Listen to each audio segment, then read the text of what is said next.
Merci. Toza, jeudi 24 mars 2022. Depuis le budget, j'ai tendance à le février, je ne sais pas pourquoi. Merci, Nenge Boza. Vous, Nabiso, besoin Nabiso à travers le monde. Merci pour Naba.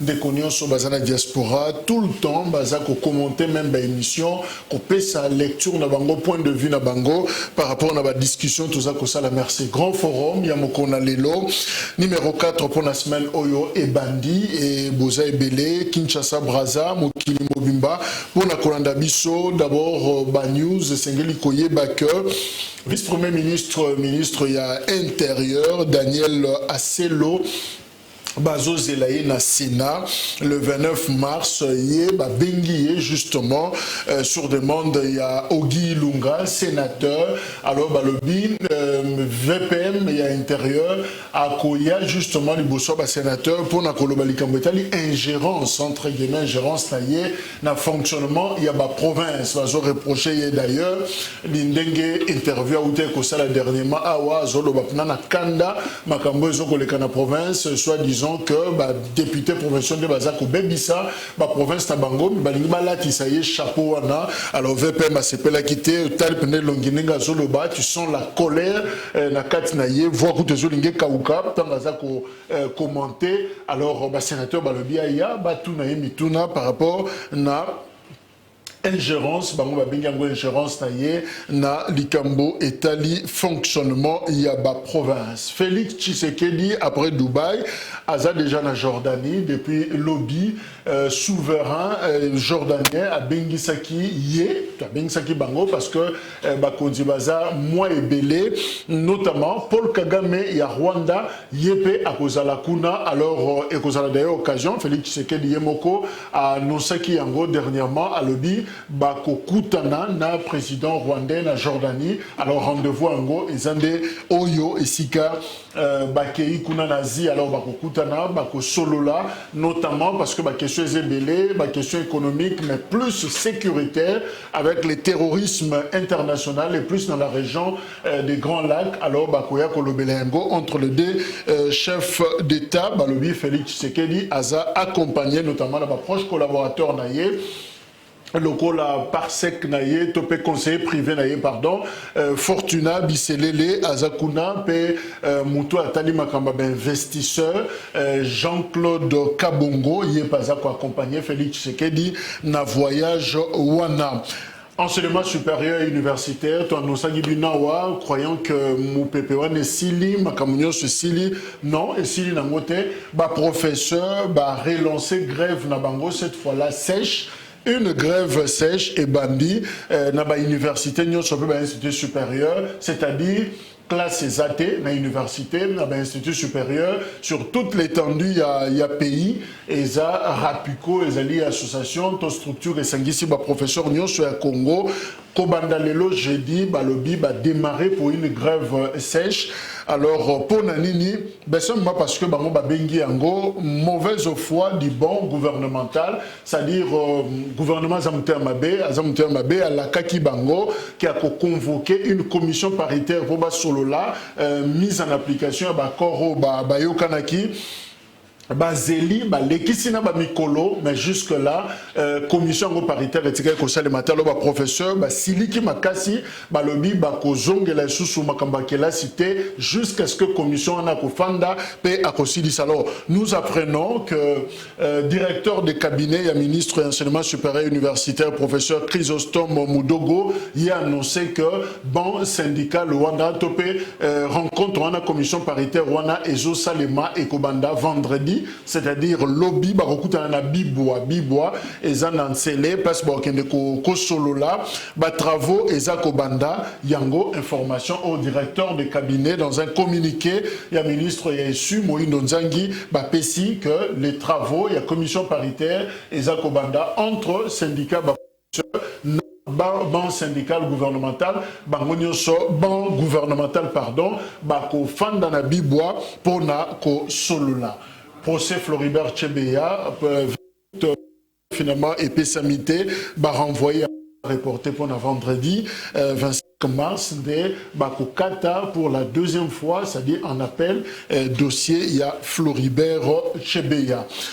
Voilà les quelques informations Oyo Tolingi Kopesi. Nabiso Yangowana, Lelo, sujet Tolingi Tolobela, justement, Ezali, jusqu'à quand boom industriel le Kosale Mana Congo, jusqu'à quand investisseurs au Mokonzambo Kazo Tambola Mokili Mbapona Koluka Bango Bakoya na Congo. Parce que pendant que tu as l'élection, pendant que tu as la politique, mais koto yo kolia na biso vie ya batu chômage ezo kende penza sans problème. Alors ezo senga pas un certain moment tout ça là nous pose total vécu quotidien il y a population à quand les investisseurs na RDC est-ce que kobima bima etata mokonzi et c'est melibiso mo ba résultat concret on en parle justement na Owen Bosenge azana biso longo il est de l'opposition ndeko Owen Yarasop Mbote Mingi, je suis heureux et honoré d'être reçu sur votre plateau, où ils ont plateau d'honneur. À tout moment, on a reçu par eux, une excellence où ils ont caractérisé façon à eux à présenter l'émission, je me sens honoré. Et puis je m'en vais pour nous saluer les téléspectateurs Nyonso Bazolanda Biso, je pense qu'ils seront servis et avec beaucoup d'estime. Na pesimo te na bako débatteur Nyonso Baza.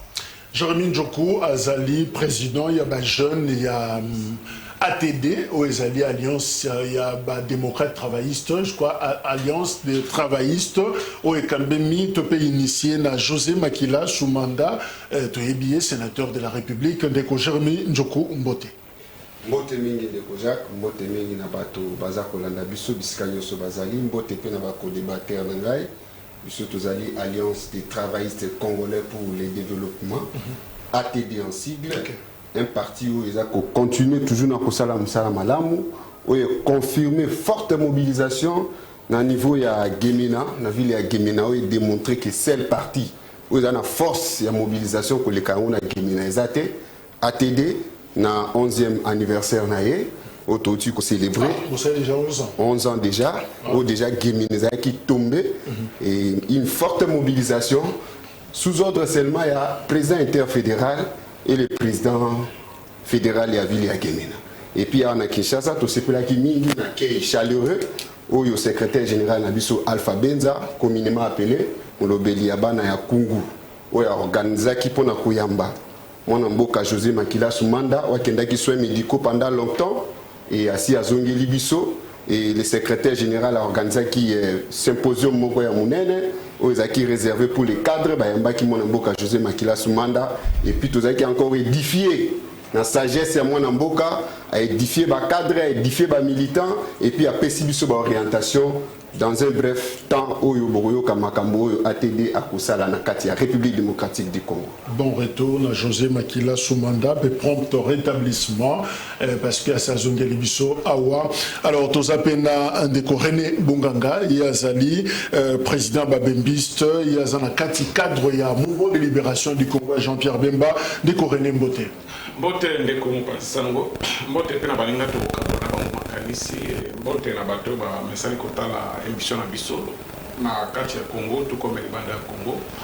Mais na lingaki na loboma muke, ba titre pesa kana et surtout réaction ya ba député convention na misi o etindaki que ministre intérieur aloba na voix. Je pense que tous les Congolais tout yebi depuis ba assemblée na biso na niveau surtout provincial comment la cacophonie bandaki bandakala et ça continue. Oui, je sais que les gens peuvent condamner le ministre pour la réaction à chaud, mais ce qui tout le bito analysé peu froidement, ça pose un problème sérieux. Tu vois, moni ba de konabiso ba député provincial, je pense que ce qui tout le bito décortiqué, tout analyser vraiment sans gants, ba makambo ils avec les canaba différentes provinces na biso, donc on a qu'il y a à boire et à manger. Je pense que c'est une occasion en or, ndenge annoncé wana que ba bengi na Sénat, à kende étaler la réalité tout ça. j'ai vu aussi Batomusu Suneti à niveau à Lualaba. Est-ce que c'est concevable que nos gouverneurs à l'ongouité, mais étérimétique là des années.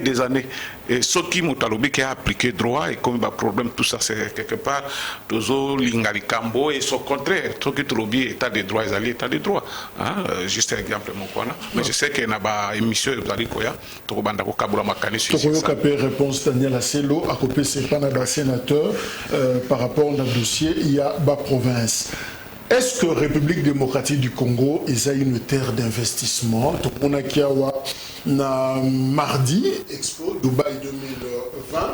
Oui, c'est qui pratiquement mobimba, c'est une exposition universelle où le thème na yango est connecter les esprits, construire le futur et banda qui le 1er octobre 2021 qui nous le 31 mars 2022 dès qu'aussi là chef de l'État congolais Joachim Maloba Félix Tshisekedi à vendre Congo à salim marketing na yango pour na kobenda ba investisseur baya na Congo à blobi que opportunité eza ebele. Alors dès qu'on owen to bandi na yo, est-ce que réellement Sikao yo Congo eza une terre propice pour na ba investisseurs? RDC normalement elle a toujours été une terre propice pour les investissements. Tout ça n'a pas valeur ebele na sol na biso pe sol. Tout ça n'a pas valeur ebele à caractère démographique. Tout ça n'a pas valeur ebele sur le plan écologique. Donc tout ça n'a pas valeur et c'est vraiment favorable pour notre investissement. Mais question est allée, tout ça la sur place à cause Nabiso Moko. À cause Nabiso Moko, pourquoi? Parce que l'autre fois tout ça là qui n'a eu émission, toujours il y a une nouvelle classe politique. C'est-à-dire façon et ça les lieux au bisoto ça les bandits na Félix T même na bateau bazaraki précédemment avant Félix aya ti pas yo to komi toujours meka ko pesa image mosusu te ya malamu. Chef de l'État a effectué plusieurs voyages et puis dans voyage naie to sentir que volonté manifeste et souci à investisseur baya ezala qui est pas naie caractérisé qui est pour ça investisseur baya. Mais pourquoi bazoyate? Pourquoi bazoyate? Toza awa, toza souvent na ba guerre moko ici la kate ba bitumba moko ba mutinerie ba rébellion ici la kate à tout moment. Or mbongo l'argent n'aime pas du bruit. Na kata pays na biso, est-ce que c'est une question sécuritaire? Ezo permettre investisseur aya sachant qu'à tout moment ça peut barder, il peut plier bagage. Bon, ba régime na biso bazan na pouvoir, bazo souffrir na una question de légitimité, c'est-à-dire la population ne se reconnaît pas dans batouana, alors il ça la difficulté à complicité entre hommes d'affaires na bato bazana pouvoir yo moko mona ki mam nyose uto leka balo mama ba égal balo mama ba boye na boyete ba investisseur ba opérateur économique na biso ba kitisa ba prix ba produit ba sala boye na boye ba marché misusu bo pesa ngo beaucoup plus ntam susu na ba chinois ba américain pe ba ye ba ke côté okuna Alain Foka alobelaki eloko ba américain donc ba marché on a ba tebele bazo welela yango et puis position claire à chef de l'État ezo e banate il a parlé avec les américains après aussi tout ko solo ba américain à côté na pouvoir à qui sous la Russie qu'on soit Vladimir Poutine.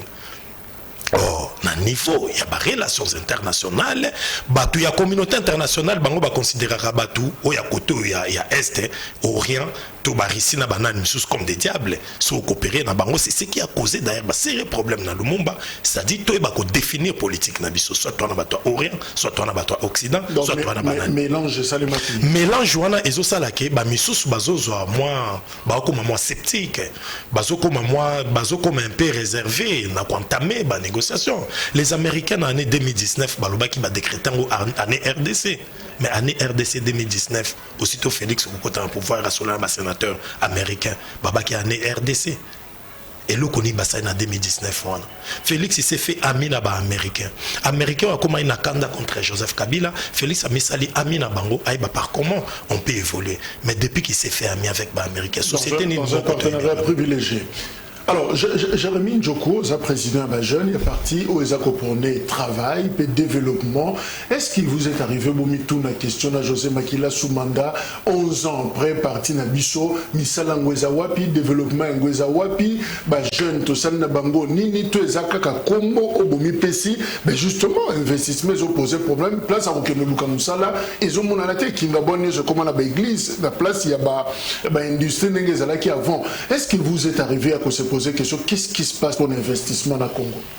Ndeko Jacques, merci mingi na motuna na yo et puis loko na kolingana na yebisa peuple tozali na problème sérieux, zali problème ya conscience. Problème ya conscience yango ndeza ko toucher, za ko déstabiliser aujourd'hui na secteur wana ba investisseurs. Vous imaginez aujourd'hui Ndeko Jacques, nazo mona bato baza ko prêcher de tout le monde. Mais ils oublient que non, le Congo aujourd'hui a un problème sérieux.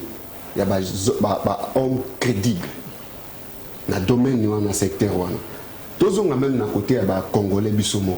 Tant que moi, je marché à Nike, je vais ça à Bisso. Vous regardez les Congolais, vous avez marché à Kimi Nambongo à l'État. Tous on est face au gouvernement. Vous regardez si Moussala Boui, il est les gelous, tous les lois. Gouvernement détourné Bongo. Tokozonga ngambo ya ba étranger ba koya awa plupart ba étranger bazo memela biso ce sont des papers des aventuriers bazo ko kima ba mbongo ya mboka. Mais c'est ça le problème. Est-ce que pays est en conscience? Est-ce que toyebi ki na mboka o ndenge tozali awa? Qu'est-ce qu'il faudrait faire? Lelo nazo sepela nazo mona ndenge ba ke bango tu na Dubaï. Mais on a vu d'autres états a été représentés par des maires, des ministres et des conseillers. Mais notre état est représenté par le président de la République. Et ça, tout ces sortes de gaspillage de moyens. Est-ce que ça pour ma priorité, tout ça, pas problème? Quelle priorité? Parce que eux bazali déjà a besoin de garantir bango na nini en quoi? Eux bazali a investir au bazana Congo, pour garantir bango en quoi? Tout le monde il est là to aza ko souffrir pour na makambo ba vol. Mais bozo ka makambo zolo ba. Et ça on a des appels na société mususu o ezali na Congo awa. Baza ko respecter l'engagement de la société à Congo, la société congolaise. Baza ko respecter l'engagement. Le vrai problème c'est la conscience de Kojak. Lorsque l'État est conscience, lorsque nous le peuple congolais, nous avons conscience que na Congo na minute photo kota na domaine au Chine à un moment donné à Kotaki, il y a concentration. Il faut que Congo appelle période nango ya concentration. Tous se réunissent autour d'une table, pas pour parler la politique, mais plutôt pour parler des affaires, plutôt pour parler comment faire des Congolais les millions. C'est ce qui n'est pas le cas aujourd'hui. Dans l'Assemblée nationale, même Baza ko préparer une motion pour le ministre de l'économie. Mais c'est faux, Baza ko miko ça. Est-ce que le secteur on a pour que ils a relancé le ministère de l'économie? Ils ont touché plusieurs ministères dans mais pourquoi Baza ko envisager toujours un seul ministre? Vous comprenez que M. Jacques Ezalika a mauvaise politique, même les députés nationaux, Baza ko na même dans il y a ko détruire le secteur il y a affaire. Donc biloko wana ezalika moko biso na kati ATD to benga un problème de conscience. Tant que le peuple congolais a conscience que ces pays, pour que le pays ait à développer, c'est par le travail. Pour que ce pays ait avancé, c'est par le travail. Pour que le pays Congo. Mais travail en Wapi, mais après si exemple, total na répartition et budget. Combien ils ont réservé pour un secteur, par exemple, les gros industriels, parcs, dans le ministère de l'Agriculture et Pêche. Ils ont réservé combien? Ça, le vrai problème, c'est ça. La fois dernière, tu passes à l'émission, tu le toujours Makambo. C'est le secteur où il y a emploi et belé. Ils ont le secteur et bilanga. Mais tant que Bino vous a toujours négligé, tant que Bino vous continue à pouvoir bilanguer, consommation à peuple congolais aujourd'hui, et Yébani. Biloko le peuple congolais a consommé chaque jour, Yébani. Mais Biloko les a produits dans le Congo. Ils ont produit dans le Congo, ils ont toujours ailleurs, il y a un beau cannabis. Donc, ils ont la conscience et puis ils ont les ressources humaines. Merci. Voilà. Alors, décoréné, je souffrais que nous personnalisé dans nos débats, dans les bandelia, qu'est-ce qui se passe finalement? Tant que là, il y a des noms, Tokangana Mitou, qui faisait partie d'investisseurs, de grands investisseurs, il y a Congo, Jean-Pierre Bemba, Jeannot Bemba et tous les autres. Toyebaki Sibé Zahir, Toyebaki Komsel, na niveau télécom, déjà, la famille Bemba, Basiba Kotaki, Bikamba Café par exemple, Tomona ba hectares et des hectares, Kuna na sud Bangi ou na nord Bangi, ba espace yaminene, Orgaman et Zali Souste, je dis pas que c'est la famille Bemba, Orgaman et Kenda, Sadis avec la famille Kisombe et Zali Sousoute, Bikamba Nzete na Équateur, aux originaires, il y a Équateur. Qu'est-ce qui se passe? Bemba Bakoué, ou finalement, on continue la politique et on oublie le reste. Merci beaucoup pour le Maloba. D'abord, on a thème OPC, c'est très intéressant. Nakolanda Nekonangai Alobaki, je pense qu'il a brossé quand même. Nakolanda. Moni, dans chaque pays, il y a des éléments où il faut rassurer les investisseurs, notamment sécurité certainement c'est vrai pour mboka oyo machas ebetaka c'est difficile bainvestisseur baya bazwaka d'abord temps vérifier makambo ya ndenge nini. Et puis deuxième chose ezali base juridique oyo koko garantie sécurité ya bainvestisseur wana. Donc si baélément na mibale za réuni ça pose toujours problème. Je rappelle d'ailleurs Maloba Mutumo Kalobi, un investisseur c'est comme un touriste, s'il ne rentre pas chez lui heureux et en ayant envie de revenir, c'est que le pays hôte n'a pas fait son travail. D'accord. Donc nous devons rassurer Batouana d'abord que le pays est la sécurité, investisseurs Koya, qu'on tourne partout à cause d'un problème. Je pense que pas 2 ou 3 jours, tout le monde qui un investisseur chinois a bâti à bout portant, na Batounaï na Bounia, et ça ne rassure pas. Mon insécurité, ça pose problème. Et puis, pour la base juridique, c'est un élément aussi très important. Motagoya Boye, bien sûr, arrangement à l'amiable, bien sûr, mais ce qui Moutouana a vraiment reconnu comme un investisseur, soit qu'il a commis la partie par là, et qu'on posait des problèmes que Batouaya investira. Je pense que notre gouvernement dirait attention sur Bilokwana. Mais, na Kogozonga Pena Simana, Batouaya que. Oui, parce que le chef de l'État a obima mingi, mais tout le monde a retombé. Oui, je pense que quand il y a des investisseurs automatiques, il y a beaucoup de procédures là-dessus. On a OK, convaincre le bateau, il y a tant de zapper, na condition na bango. Sur place, il faut que là, par exemple, tout le monde qui. Bon, de Coréné, tout l'examen mandat, Mobimba, toujours le si mandé quoi, on a aussi la matière au commun. Non, est-ce que vous avez investi en 2022? Non, investisseur a été sur base d'un mandat chef de l'État au commun parce que Ezali, Bango Bassara toujours à long terme, Bango comptait quelques résultats, n'a pas matin au congé Azali et tout ça. Mais le problème, M. Ezali, il faut pas découper Bayeba. Pas tout le monde a fait du batoubaye et bazongi. Alors qu'est-ce qui se passe? Est-ce que le gouvernement a dit qu'on veut que tu es au commun? Mais l'élément où il y a très important à Bilokwana. Surtout en sécurité parce que tant que balobela ka Congo libanda tant que biso moko tozwaka ba bibembe abatu bazo kufana est tozo publier tout ça to ebite que tozali komi brûler na libanda batu bazali bakoyi bateke ezali musika na Kinshasa bakomona que ezali toujours Congo. Alors pas mutoya il faut yeba qu'est-ce qu'il faut et tout ça. Donc il faut voir éléments ezali très important mais na ko beta toujours c'était ce qui investisseur yi a solina mukonza boka soka lobi par exemple aya ko exploiter minerai il faut akoma d'abord et siko bala kisi a salaba expertise yeba les rapidement pas procédure milai donc ils attendent encore la mission na mboka OK oui que si quand na besoin mbembe ozui tiene kolozo ngi nango directement non ezala bongo te il y a toujours des procédures mais rebondir kamoko na kala sur bateau yo babandaki ko simba pe économie en mboka notamment otangi papa Zano paix à son âme batumbali to moboti ba kisombe et tout ça omoni résumé fidèle tango yaki et créer ba problème aux alliés journalistes yebi oui papa Jano bakangaka e batiaka na prison babiloko tout bakangaka osomo effondrement il y a pas investisseur locaux et bandaki appartient là vous savez très bien que na tango a Kabila le père ba créer qui commission moko bokombo nango obema office de bien mal acquis. Voilà. Et après l'investigation, comme on a que bateau mususu, les alliés qui bazoa qui a biloko bateau bandai au kanisate. Mais pour bazong c'est la bango, les alliés qui passent. Osomo dilelo bandako ya bato mususu ba dignité mususu akala ezali toujours confisqué et comment ki bo kende na l'état catholique kamuke bozong sa mutu ndako yo ba boy ko zong senda. Donc ça constitue aussi que ça peut passer jusqu'à présent. Je peux vous rassurer tout le monde que famille Bemba et ça lit en procès na état congolais pendant que baby ça ba biloko et tout ça so que na beni kuna effectivement ba plantation ezali bandi ko salango mike mais tous ces alliés que l'État Nabiso a rassuré. L'État Nabiso a rassuré. Évidemment, pour l'ouverture au Salibiso, pour la famille Bemba et les autres, est-ce qu'il n'y avait pas moyen de ressusciter les affaires? Est-ce qu'il n'y avait pas moyen de faire la remontada na business? Bazonga les sous Bemba auto. On n'a pas un problème, il y a aviation, tout ça, il y a un problème, il y a cafété, tout ça, il y a un problème, il y a nztt, tout ça, il y a un problème, il y a pâtisserie, par exemple, avec charcuterie, famille qui sont.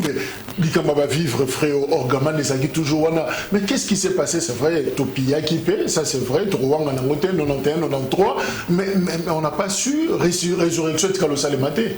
Effectivement, c'est ça, ils ont un élément où baby simbo cannabis d'abord. Pillage, après pillage, ils allaient comme en Rwanda na bo cannabis. A baby simbo makambo pelé. Rwanda, quand on a Afdel, je fais allusion à ça. On a qui la société, même côté de la Guadeloupe, même Caro, tout ça, tout ça qui mis par terre. Pendant qu'ils ont même mis tout ils ont kind. Mais si vous avez que tout le monde parce que baby saki, on est là pour que tout comment tu relever des défis. Mais on a revenir quand c'est l'État. Le secteur où on a nyonso pour ils ont gaz qui il faut l'État d'abord exemplaire. Dans la banque na biso mutako kende ke tala ngai nazali na ba matériel na ngai bona koya mais bo pesa ngai mbongo boye na relation biloko. Je ne pense pas que l'État na biso azali capable de faire face na biloko wana. Et puis base juridique ça pose problème jusqu'à présent na makambo wana nyonso. Donc ngana ko revenir sur que nyonso tozali comment les ali l'État na biso banda de paramubutu tous les lots il faut pas le rassurer ba investisseurs. Il y a les bandas tout comme à Boka Nabiso. Là, pays pour évoluer. Merci. Alors, Ndeko Owen, nous saluons d'ailleurs Pistis Mbala, région de Bisso, na plateau, il y a grand forum, Tokozoye, le temps à s'installer. Alors, chef de l'État à vendre quelques atouts au RD Sazana, cité d'ailleurs, secteur minier, forestier, mais aussi culture Nabiso, parce que concert et Betamakikuna. Mais présentement, là, quel est le secteur les prioritaires pour Nabiso? S'il faut commencer à attirer tout investisseurs, de représenter le secteur, que c'est plus facile, c'est bon, secteur, il y a facile, les athées, parce que vous avez difficile, tout le secteur, on est là, nous a facile. Le secteur, déjà, est belé, tout ceux qui investir, tout de suite. Même pas un mois, 2 mois, on s'est retrouvé étant investisseur.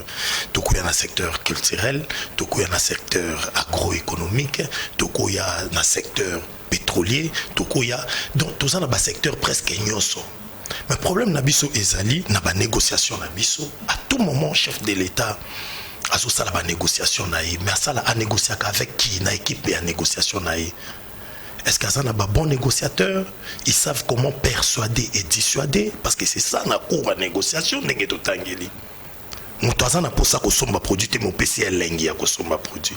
Mutazana pour ça qu'on investir te mutalici avantage à cause de son Jean-Claude Kabongo conseiller naïe à tel investissement bah le bien un carnet d'adresse mon très fourni. Mais ils sont forts na kokumi sababiloko bango bazali mais yemo ko lobaki ke union sacrée et ça idéologie à bonne gouvernance basée sur des résultats.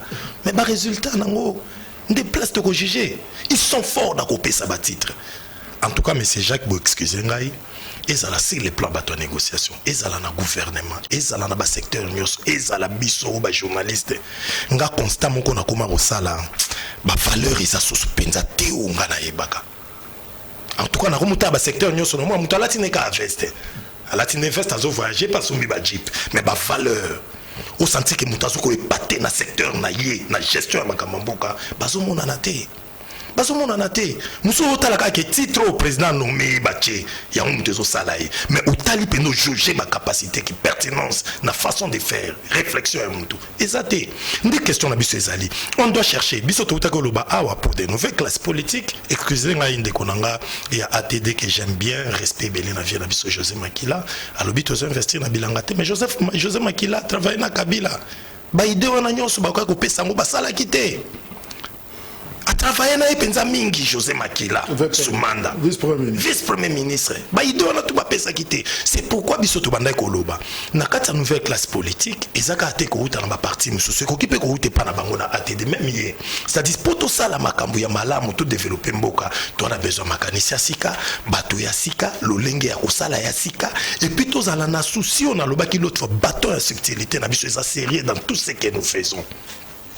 Et tout le monde est investisseur. Mais investisseur, oui, tout c'est la libanda investisseur baya. Mais opérateur économique na niveau ya katia nga na yo pendenge to vandi boué, to koki ko banda ko investir. Na mois 100 mois 200, lobby peut ko na ba 20 000, 30 000, 2 millions, 3 millions.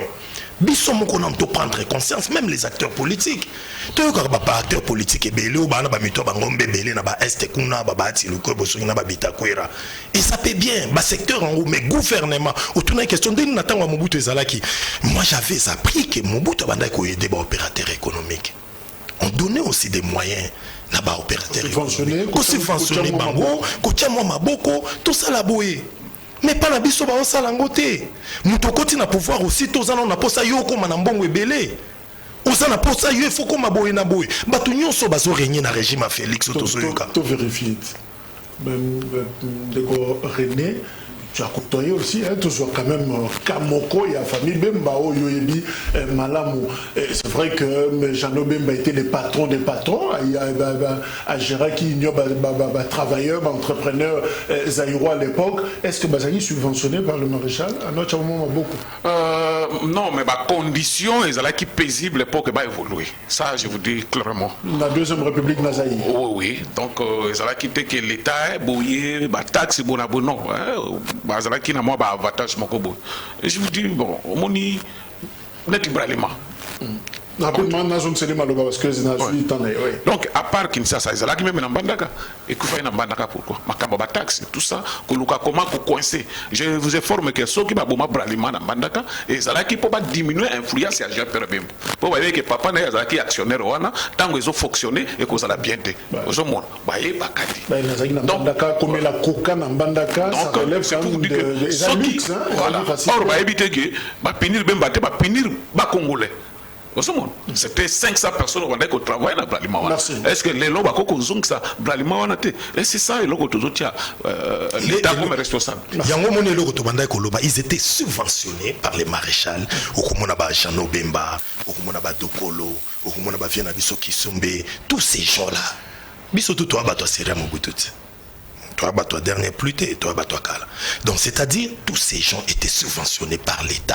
L'État a relaxé babilo comme ça permettre aux opérateurs économiques. Et bah toké sombelo ko boina dokolo, toké sombelo ko boina. Non, c'était un peu ça. Mais si qu'on a na période où aller, le période d'alelo ezalaki ndenge na lobaki yango que Congo ezaloko ndako etangaka. Mbula soké so beta bato tout bazala éveillé. Et sa période tozalaki après départ ya Joseph Kabila 18 ans après pouvoir me sous ce côté il fallait qu'on booster Makambu mais on a comme l'impression Makambu ça le quoi kangama est-ce que ça biso moko ba politique qui peut autoza na opposition tozo mekampe ko pe ça peut image ya mabe ya bato basana kati mais justement la question on a Félix Tshisekedi à Lobiango na Dubaï il a vanté la dynamique nationale d'assainissement de l'environnement des affaires et des investissements à Pessi approche à Lobi approche na Yezali suivi et évaluation est-ce qu'on peut dire que quand même quelque chose est Jérémy Pemaloba, est-ce que déjà le locaux présent le dynamique d'assainissement et environnement, est-ce que c'est rassurant? Est-ce que quelque chose est pour nous préparer terrain? Merci Ndeko Jacques.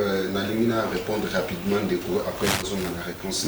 Tant on découpait cet exemple à José Makila Soumanda, Ndeko Sengelo comprendre le comment que Ndeko José Makila Soumanda na 18 ans où Joseph Kabila Sali en dehors il y a 3 ans, Basala qui a 1 plus 4. Ndeko José Makila Soumanda a travaillé na José Makila que 2 ans. Au Congo Mobimba Lelo, et ça Kolobelo dire Makila Salana Joseph Kabila du début jusqu'à la fin de son mandat. Makila continue à pouvoir en 2016 à 2018. Donc il n'y a que 2 ans. Mais tu comprends raté même si on a télé tu comprends raté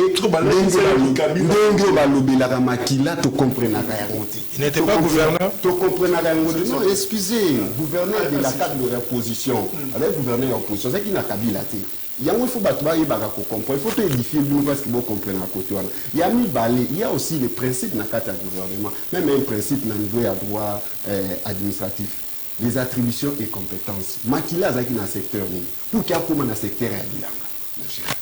Quand même, tout ça, tout ça, la télévision, tout ça, c'est que tu expliquer peuple n'engage pas. Makila Zaki dans le secteur de transport. Dans le secteur de transport, ceux qui ont condamné Makila, il y a qu'un secteur de transport, poser un mitouna n'a correspond au côté secteur de transport. Au côté jamais pour la tissa. Makila, c'est comme ça qui premier ministre en Boka. Ceux qui veulent dire transport, pèse un secteur, investissement, ça ne m'appelle un secteur où on a. Au profond, on a projet, mais Makila a laissé 15 grands projets dans la carte de la République. On a booster le secteur y a investissement dans Boga. Peut-être ils ont peut-être aux en profondeur banane. En profondeur banane. Makila. Oui, c'est Makila. Projet Oyo Makila. Non, peut-être on se comprend pas. Les dossiers a existé déjà bien avant l'époque de Mobutu. Mais le dossier n'a jamais été traité. Ni les études approfondies. C'est Makila qui a pris par son courage à ce dossier dans les oubliettes de ce pays. À ramener à table et à décision, passer dans le processus, sali étude approfondie, expert quitter na mboko basala étude danger. Et aujourd'hui, à Zoyango, à Tiki Yango, au nom de continuité de l'État, le gouvernement actuel a continué le processus. Bravo José Makila Soumana, il faut poser la reconnaissance na yango. Donc dans une question question assainissement Italie makambo ya environnement de Kojak. Assainissement oyo ngai mingi na kongo banga ba politique na biso wana na partager même avis na ndeko na ngai ba valeur les ali sous-souté apparemment to komi ko perdre tous eux baté oyo biso tozali oyo bezali passe oyo ka ministre oyo ka une autorité azolo balikamo au finish asali yango te ça fait mal. Et puis eza lokola régime oyo ya tilejelo eli biso régime wana c'est-à-dire que koloba bazolo ba makambo sur le plan pratique ezelo ko mususu. Ce sont des faibles discours. Et ça y a pamba, ba discours tozo quand ça y a pamba au fond travail ni les osalima awa au fond. Bazo ça eloni. Bazo ça eloni. Ba warrior ba komisela kibiso. Qu'est-ce qu'ils font aujourd'hui? Assainissement ngoni no bango bazo assainissement ngoni. Quelles sont les garanties oyo bango bazo mettre pour la République à ce que permettre ba investir même ba investir na zone bango ba investir au bazar awa. Baza ko souffrir. Même nous le peuple congolais, le paix, ce que tu as moi cabine, tu as moi boutique na liboso. Combien de services de l'État ils ont passé par mois? Mais c'était wana bazo régulariser ngoni ngini. Assainissement ouais ndengini. Assainissement ouais ndengini. To passer n'importe quel Covid awa. Tout État au monde, État union sur le monde, ils ont qui conscience à problème de la Covid, diminuer qui quand même impôt na bango, ça là qui va stratégie à diminuer l'impôt. Dis on a Congo ça qui assainissement taxe les bénéfices que ça exagéré. De coroner, comment est-ce que concrètement le régime ils ont rassuré les investisseurs pour Baya? Est-ce que le problème c'est qu'il y a confiance, il y a assurance des Ozanga et les investisseurs locaux parce que de Corona le bien même dans bisomon na Katiawa qui sont basés étrangers, ben basés étrangers et donc to bimisapé batuna bisomoko na bao bazu talibanda bazakoya les lois tali pamba c'est toujours un étranger qui nous le vend. Ma meilleur restaurant au bimisabana bali ata crème ya pamba to charcuterie il fait un Libanais même Aldar Escabat Bakendakawa et ça congolais. Alors est-ce que on rassure suffisamment en interne et les étrangers? Jusque là non. Jusque-là, non, je suis de l'Union sacrée, mais là, pour le Congo, parce que le Congo soit commis bien, ils ont l'opposition, ils ont la majorité, ils ont la bola, nous devons parler du Congo sagan.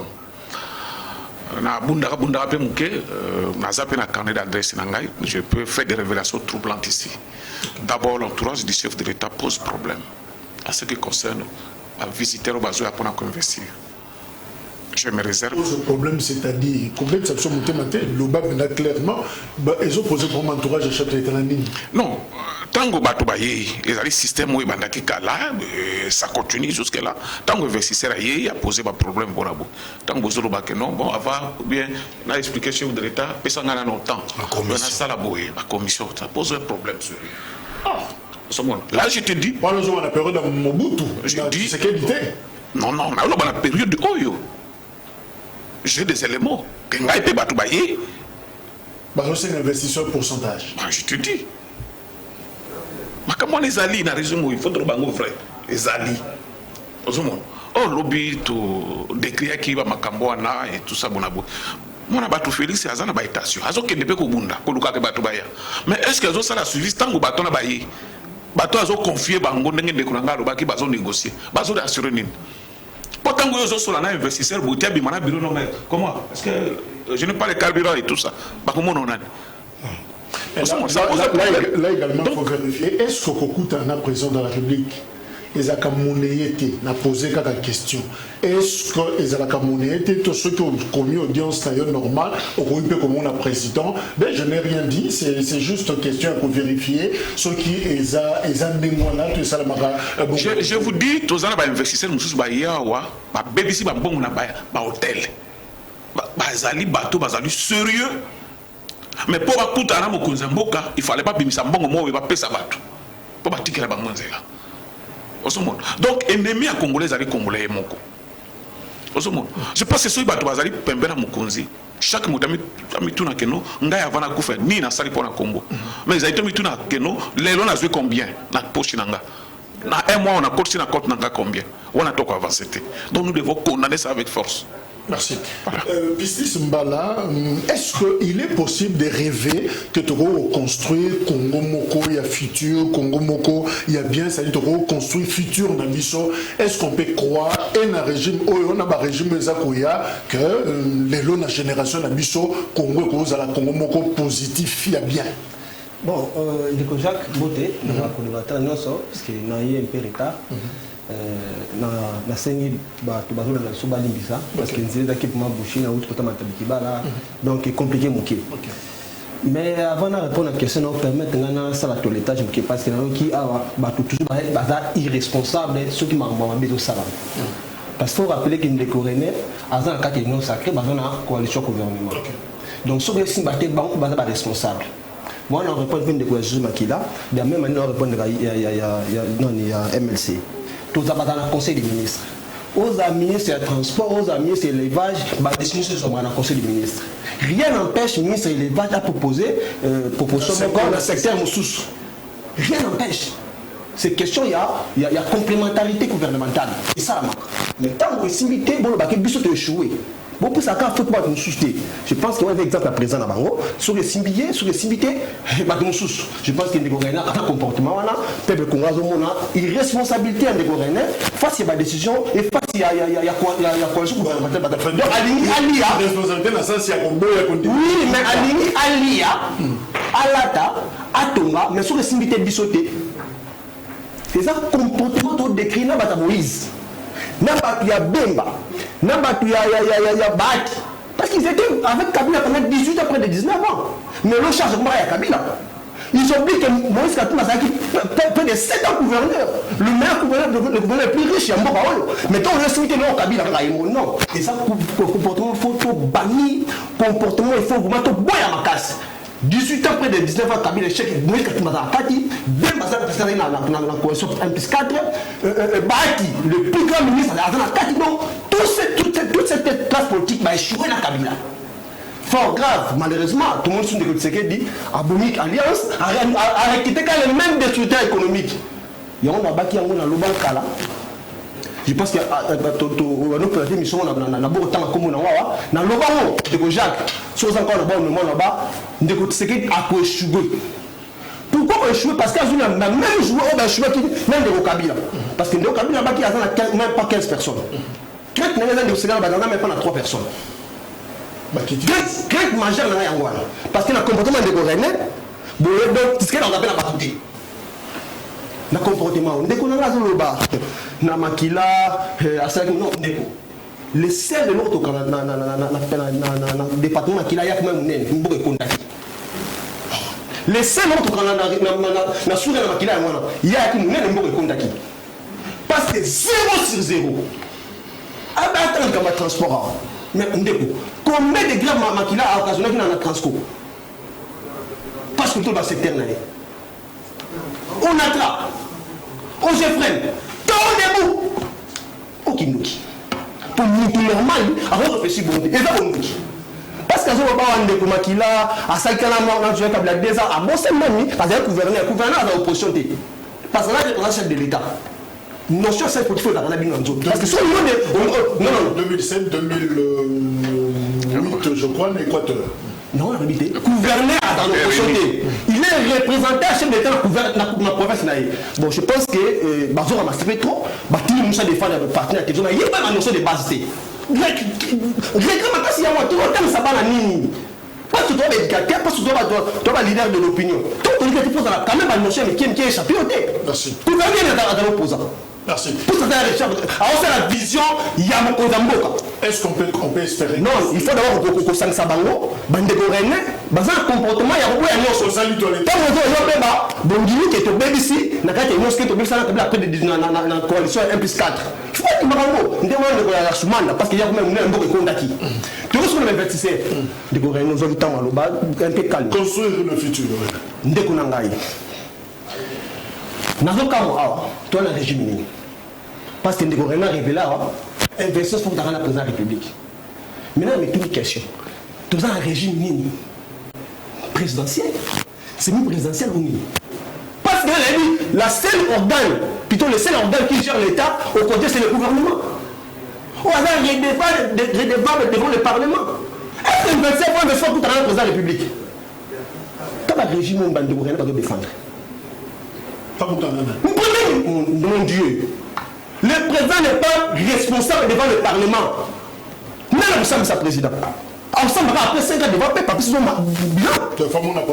Mais écoutez, nous sommes là, nous sommes où? Tout le monde a mis. Est-ce qu'il faut que le président? Il faut que le président faut investir. Il y aura un régime qui va drainer. Le président comme dans 100 jours. On dirait que dans le programme dans Bokago. Seul le gouvernement va dans le programme parce qu'on défend d'abord. Et puis, tout le monde va devant le Parlement. On ne va pas sanctionner. Premièrement, on sanctionner. Merci. Donc il faut d'abord que ça va décoller. C'est que dans les boulots. Parce qu'il faut que c'est dans les boulots. Dans un qualifié régime, il veut plus on a déjà $100. Pas ça. Moi, on a déjà payé $100. Et après? Ah, c'est petit là. Alors, on se met pas 100 francs. Alors, on se met 400 biscuits. Au petit, on va gâter un beaucoup d'ambition. On va décorer. Non, mais c'est merci. Et l'autre, il faut comprendre. Et l'autre, ils atteignent le régime. Merci. Parce qu'il y a des faiblesses devant les c'est l'un des propistes. Alors, on a dit Tolanda, image Oyo, cet extrait où on met justement ensemble deux discours dans la période différente.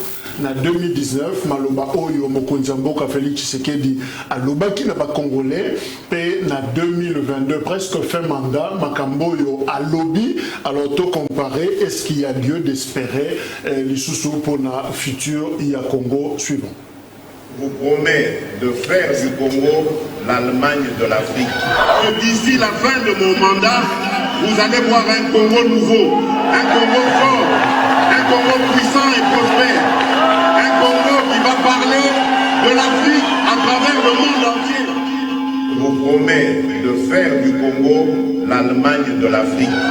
D'ici la fin de mon mandat, vous allez voir un Congo nouveau, un Congo fort, un Congo puissant et prospère, un Congo qui va parler de l'Afrique à travers le monde entier.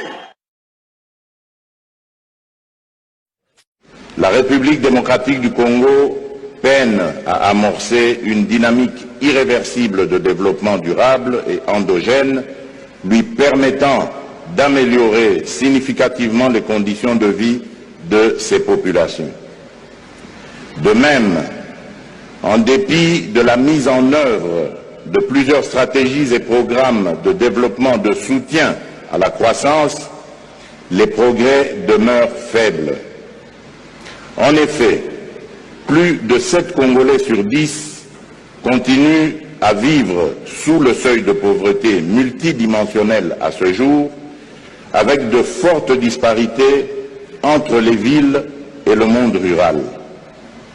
Pourtant, c'est dans ce monde rural que vit la majorité de nos compatriotes qui sont le plus confrontés à la pauvreté multidimensionnelle et à de fortes inégalités socio-économiques. Par ailleurs, les phénomènes de corruption, des inégalités et des changements climatiques continuent à exposer notre pays à des risques systémiques de grande portée susceptibles de nous maintenir non seulement dans la trappe de pauvreté, mais aussi dans une instabilité institutionnelle et politique sur fond de mauvaise gouvernance persistante.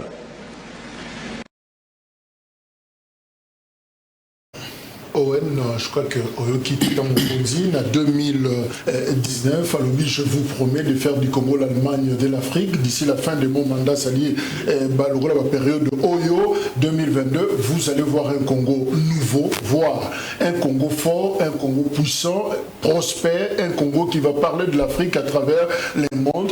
Tokomi a fait un mandat 2022 pratiquement à une année, et à 2023. Chef d'État Kitisi Mugongo Alobi, la RDC peine à amorcer une dynamique irréversible de développement durable endogène, lui permettant d'améliorer les conditions de vie de sa population. Alobi, en dépit de toutes les stratégies au bâtier, le progrès demeure faible. Réaction. Bon, réaction, on a déjà la 2 images. La monde que président Félix na minute oza kwa mona s'est retrouvé na étape sous candidat et ba place nyata été même pour akita we de loko ko sala te aza doublé. En tout cas, volonté moko ezala ki epanaye ya ki asala chose. Mais heureusement il moko série moko aloba libanda pouvoir abanda ko mona makamde mususu kokota na kati amoni nde mususu. Problème au Félix akutana nango ngape na okakutana nango fayu le pas okakutana nango. Mais que devons-nous faire pour tout booster le développement? Parce que chaque Félix, il a avantage dans bisoté. Bisoté doit empathie. Le peuple n'y soit perdre. Alors, tout le monde a pété mon toit pour Yassima Félix, il n'est pas perdre parce que je suis opposant. Je suis opposant du régime à Félix. Mais chaque naïe, ça ne me plaît pas. Naïbi Sakibinouke, gestion à Félix, c'est une bérésine. Tia Bengi Batou, Boya ba union sacrée. Na regretta ma casse. En 2006, na vota Bemba. Tiens, qu'il y a une union sacrée, mais comment ma vie va s'essuyer? Na ebisaki bino gouvernement basali soi-disant des warriors atamo kwa zate na banda ko yebisayo. Omoni ba mama basaiba bande ko na biso nyonso ils sont suyés parce que ndenge ne ko pestis à lobby bango tout na bilan oyo boza na responsabilité. Okoloba tekete yende mutasala ki boy parce que c'est lui qui était président, ils ont été suyés. On a été essuyé, payé ça bloqué. Ndekolanga José Makila, na ebisa que na évoqué qui question José Makila, c'est un aîné que j'aime bien, que je connais personnellement, mais question Zaline dengue pesti ça oti koloba place nanga na répondre que conseil des ministres basala karoza présidé la chef de l'État, mais bavanda ka ba ministre nyonso ensemble. Alors, lorsque na loba que José Makila ba gérer qui na Kabila, c'est-à-dire idée au régime ko kai ko pesa que total la secteur na biso ya agriculture to meka ko booster makam. Na secteur à transport comment to ko ça investisseurs c'était dans ce sens là mais ça il y a une attaque et ça a côté ça que yon de konango za pembeni na kata ATD yo poko za parti parmi bato no fait classe au bako ki ko ya esprit investissement et puis tout séduire ceux qui le veulent accéder à pouvoir loin de moi pour esprit ko attaquer bino ndelo ko tozo le bako problème toza nango président Félix na minute yo allo ko mona muka se retrouver en étape sous candidaté ah oui mais loko ko sala. Merci. Alors Jérémy, réaction par rapport à l'image au Tomoni il y a président Félix Tshisekedi 2019-2022, ils ont 2 discours diamétralement opposés. Réaction est assez simple. Ils ont que Félix a patogé. Le Félix a patogé, a évité ni Sengeli Sala, a évité Wapia Banda, Wapia Simba. Je l'ai toujours dit, échec qui a de Félix et Banda de jouer à la décision qu'on a na FCC. Je l'ai toujours dit. Échec et Andeko Félix et Bandi na lobia yango échec et Andeko Félix et Banda Mukola Kabona na FCC. Mais il a montré tout le monde que non, FCC lui bloquait. Mais aujourd'hui l'FCC n'est pas là. Qui le bloque maintenant? Qui le bloque maintenant? Tous en a besoin d'être biso toli allons aux élections. Biso objectif national élection. Tous en a besoin ni dialogue ni rencontre, allons aux élections. C'est ça. Nazongeli ndeko nangai pistis nenga za koloba ndeko pistis omoni ceux qui tozo le kanaba etando ike il faut tozaka quand même na moi élégance politique. Moi élégance politique c'est quand tu emploies des mots de soi-même il faut zonga kapé moi sima quand tu qualifies quelqu'un boy et ezalaki boy quant à moi je vois ça je sens c'est comme si je parle avec quelqu'un impoli.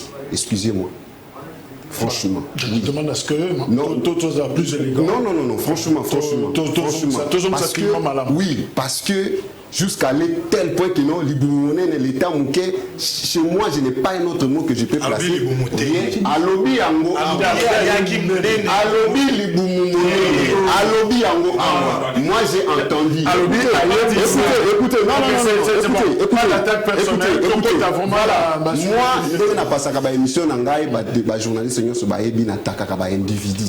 Moi, je parle sur la gestion na bango, ou même parti na ngai tindaka ngai na insulté ba individuité. Ngana parlera si la gestion.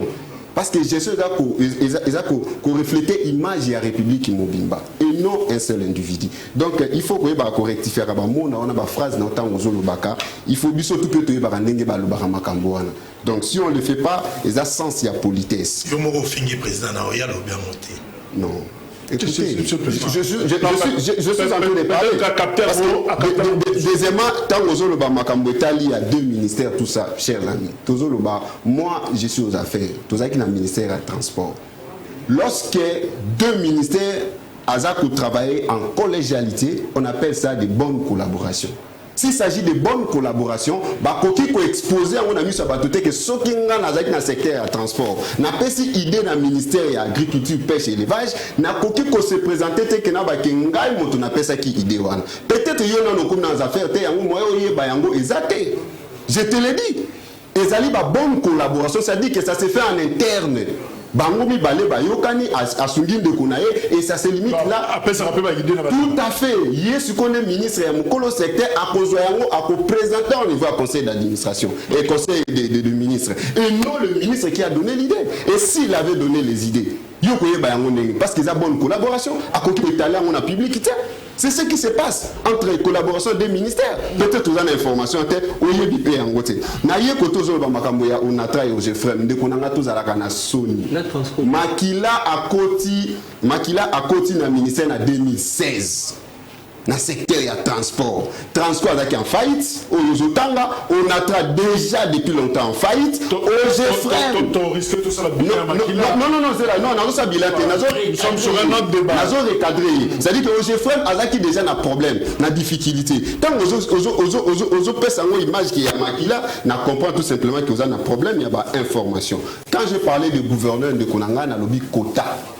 Je n'ai pas dit qu'il était le gouverneur de l'opposition. J'ai dit qu'il était dans le quota de l'opposition. Quand je parle de quota de l'opposition, c'est-à-dire quoi? Il avait rencontré plusieurs difficultés. Il y a opposition. Je parle de l'opposition d'abord. Je parle de l'opposition, parce que tout ça qui est en opposition. L'MLC, c'était son parti. Merci. Je n'ai pas refusé de parler de l'MLC. J'ai dit que l'MLC, c'était son parti. Juste un mouquet qui a rencontré plusieurs difficultés. Et puis pour finir, peut-être tant qu'on sous tout bon, on a copié cet exemple. Biso na ATD, parti na biso, ils en a bilanga. Ndeko René Azalia wa yebi. Biso tous en a bilanga. Ok. Bravo. Pour ton information. Bravo, ça c'est bon. Alors, Décoréné, au mon image président, aux en union sacrée, finalement, à Sakina FCC jusqu'à 2019, tant que Makambouana, l'Allemagne, tout ça, Boena Boye, mais tant que Katani, na FCC, a commis la union sacrée, dans Bino Boye, justement, la union sacrée, le progrès est devenu faible. Merci maintenant pour Zoom de la décoration de plusieurs fois. Qui t'aime, qui a suivi un gros qui n'engagé. Mais répondre non attends la sujet. Oui, non, on peut parler après. Ok. Faut donc gagner temps. Je pense que n'a qu'à voir Kolobela. Décoration qui bien que Cheikh et Félix, les hommes m'ont appris à bisognos. Ce qui a réussi, ça c'est mon ami surtout. Félix a coquinté. Mutu super quoi. Mais l'essentiel, actica de bonnes bases. Rapidement. Des bases qui sur les investisseurs. Pourquoi nous connaissons bien Mingi? J'ai eu ça qui nous connaissons investisseurs, mais pas Zoyate. Qu'est-ce qui bloque? Conseil ni tout quoi qu'on pèse. Et puis des bases qui à niveau. On ne sait pas quand il est arrivé. Ils sont fous de tout ça. Bandio, Wangana et tout ça. Pas. Vous m'avez posé cette question ici. Bon, on a Wangana et tout ça. Non, photo. Le débat est à niveau moka moalikolo, qu'ils ont le débat de la rue, ça c'est pas important. Mais ce que nous pouvons dire, c'est que nous avons une union sacrée, nous avons une possibilité. Si ça marche, ça marche. Si ça marche, nous avons un clair. Et pour exemple, pour le Congo, il y a Congo, et pour la mission congolais. Parce que tango, ils ont patiné, mais surtout, nous allons souffrir. Vous comprenez? Il est vrai discours où Mokonza Bokaloba qui n'est pas bandeli. Pena oya lobby sikoyo vraiment ezali ndenge mon côté. Mais au moins, ce qui est plus important, autre que ça conseille dans mon boka, aller battre. Les alliés ont croisé ma boko parce que ou il n'a pas réussi ou quoi que ce soit. Abunda. Les alliés ont croisé na bana, nanda ko bazana nzala. So kemba liboso ti ozuite ozongite. Bongo fanda ke otikaka okufa kwa bana bakufa nzala. Non, état que para responsable okubunda kaka pozo solution bana no bazala malam. C'est ça. Mais ko zongela nde ko nanga lisusu pour bazina suka ngona suka. Je pense que to sala ka effort, to respecter ba émission. So ba pesi thème boye, to zala cadrer sur ça, to lo basiri ya ko ezali très important. Tout à fait. So que ezali que to lo basiri ba bilan ou comment? Non, na za politique, na ko zanga ba argumenter. Merci. Merci. Il ne faut pas oublier ba raccordement frauduleux wana ça embrouille les gens. Merci. Aza pour clôturer justement, est-ce que la RDC a une première réputation, la Libanda, pour que l'investisseur Bayate, pourquoi le résultat est traîné justement? Dans le bas qui est bandé, le régime a décidé que nous avons DSOPC 100 $. Alors, c'est mon mikate, alors, parce que là, on a donc, tous un régime, tous un vision, tous un régime, et il y a le dos à la tête. Nous avons qualifié, nous avons une étape à sous Kanzete, à Chilmaï. Les visions étaient en bord, Allemagne d'Afrique, Congo fort, Congo prospère, mieux au monde et l'autre. Nous avons une qualité de politologue. Acteur politique, bataille na malobati, bataille na acte. Parce qu'il faut bande base au PKE. Acteur politique na malobati. Il faut tenir acte. Nous nous opposer comme acte pour améliorer la société naïe. Parce que tant que tu as la politique, tu as le pouvoir, cela va juste pour améliorer les conditions à peu près autres pour t'aider. Tu as dit pour la rouler là, oh, non. Merci. Tu as pour la rouler là, t'en as vu ce coquille? Non, merci. Non, continue. C'est pas pour dire que. Merci, je